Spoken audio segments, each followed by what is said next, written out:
Salut la communauté Cap Essentia, les utilisateurs du planner. Nouvelle vidéo pour vous partager, toujours sans F parce qu'en fait elle est malade.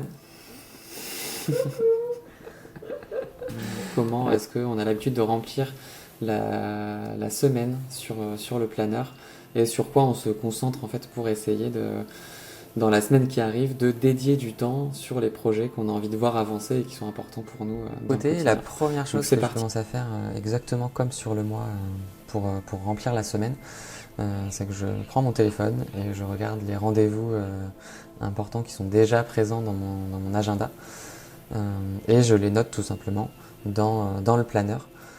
Encore une fois, comme pour la partie mois, pour avoir une visibilité sur à quoi ressemble ma semaine avant même que je me penche sur les projets importants pour moi. Ça me donne encore une fois une visibilité globale pour me dire ok, là j'ai plein de rendez-vous, j'ai plein de choses prévues au niveau professionnel ou avec des amis et même ce week-end on n'est pas présent à Nantes. Donc ça veut dire qu'on va avoir un temps, on va dire, réduit sur les projets qu'on souhaite faire avancer dans notre vie. Et ça va permettre du coup d'être un peu plus précis et challengé sur globalement qu'est-ce que je veux avancer cette semaine. Et ensuite, il y a la partie défi, un peu comme ce qu'on a fait sur le mois, mais de façon plus précise. Là, pour le coup, on va mettre une thématique dans chacune des cases qui sont colorées en haut à gauche, et une thématique ou un objectif. Et à l'intérieur, donc les 3 bullet points qui sont à l'intérieur de la tâche, sont des tâches qui sont plus précises cette fois. Plus précises dans le sens où si on la lit, on sait qu'on a une action à mener et qu'on va pouvoir la faire au moment où on le souhaite dans la semaine. Donc voilà, je prends un temps pour ça. Ça m'arrive souvent de regarder ce que j'ai mis sur le mois en cours pour pouvoir me réorienter en fonction de comment j'avance finalement dans le mois. Puisque ce qu'on avait écrit au début de mois est peut-être plus valable aujourd'hui au milieu du mois ou à la dernière semaine. Et ça va me permettre de réagencer peut-être un petit peu la dernière semaine et les objectifs que je m'étais dit en tout début de mois. Une fois que j'ai rempli tout ça, là après chacun peut le faire à sa façon. Moi j'aime bien colorier, c'est-à-dire que je mets des thématiques, chaque thématique a sa couleur, et puis après je mets dans mon agenda, je fonctionne un peu par demi-journée. Là pour le coup c'est vraiment sur le planner.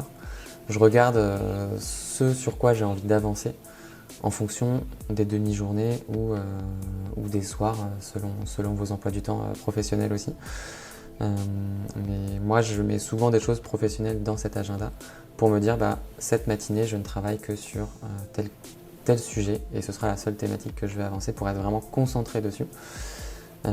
Et pour les projets que j'ai envie d'avancer à titre plus personnel, je mets ces couleurs aussi et j'essaye de leur donner un temps dans la semaine où je vais avoir le moins de chances possible de repousser cette échéance pour vraiment me dire là, jeudi matin par exemple, je suis sur cette thématique et je ne serai pas sur une autre thématique. Ça me permet de m'engager aussi avec moi-même et de pouvoir dire à certaines personnes si des rendez-vous se calent à ce moment-là, de dire en fait non, ce temps je ne suis pas disponible, mais on peut trouver un autre moment dans la semaine ou la suivante pour ce point. Ça permet aussi d'être assez clair avec sa semaine et ses engagements et de voir si on a de la souplesse ou pas.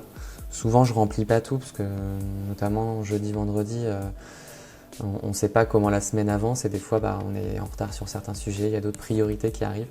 Donc j'essaye de me laisser aussi de l'espace dans la semaine pour pouvoir moduler en fonction de comment la semaine se passe. Et ensuite, les derniers espaces qu'il y a sur l'agenda, en haut à droite, donc mes notes. Là, ça peut être tout et n'importe quoi, ça dépend vraiment de chacun. Moi, j'aime bien souvent mettre des petites checklists de choses vraiment un peu plus du quotidien, mais qu'il ne faut pas que j'oublie. Je sais pas moi, ça peut être des anniversaires ou ça peut être d'écrire à quelqu'un parce que ça fait 2 semaines que je dis que je lui donne une info, ou en tout cas des choses que je veux vraiment pas oublier cette semaine. Et dans les inspirations, c'est plutôt le côté, encore une fois, soit un tirage de cartes, soit mettre votre horoscope, soit mettre comment vous avez envie de vous sentir cette semaine. Ça peut aussi vous donner un focus à suivre pour toute la semaine. Mais encore une fois, cette partie-là, elle est vraiment propre à chacun. Ce sera hyper intéressant d'ailleurs de voir ce que vous y mettez vous, ce que vous avez envie d'y mettre au fur et à mesure. Peut-être pour adapter le prochain agenda l'année prochaine en fonction de comment on remplit tout ça.